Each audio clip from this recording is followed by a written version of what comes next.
Yeah. One of the knocks that I know that we get it with Top Velocity, and I know you probably get it as well, is, oh, we're all about velocity. We're all about just throwing hard. And I refute that idea because I think it's more of a byproduct of a healthy, stable, mobile, explosive body. The byproduct of all those things are velocity.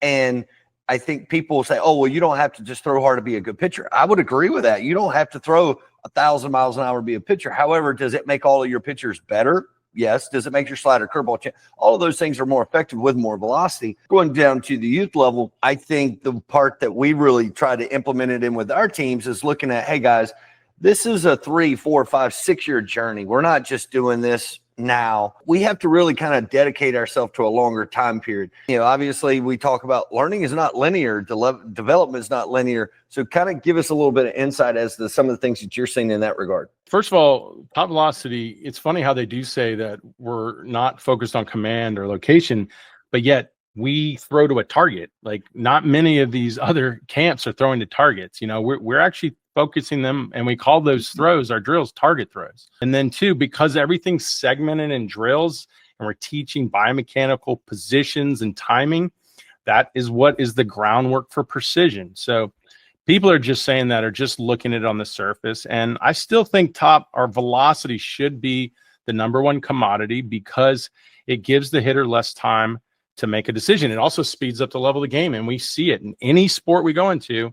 The lower levels at a slower speed, the higher levels are at a higher speed. So it's hard to say that velocity is ever going to go away. It's never going to go away. It's at the end of the day, it just becomes more and more and more and more of a commodity. Just look at the playoffs right now. Go find a guy who can't throw 100 in a bullpen in the playoffs right now. It's almost impossible. The game is obviously still going that way. But yeah, there's so many other aspects that we have to develop. And so how do you get a parent to understand that? Well, they got to first look at the fact of, if your kid is really serious about this, he's going to want to play it for a long period of time, and he's going to be squeezed into the pyramid. And when he gets to the top, it's going to be very hard to hang on. And to do that, yeah, it'd be nice if you're just this amazing, elite talent with major league parents, and it's just all the stories already written. But most kids aren't that, and they have to learn. And learning it's really an edge. This game is just so complex. There's so many variables.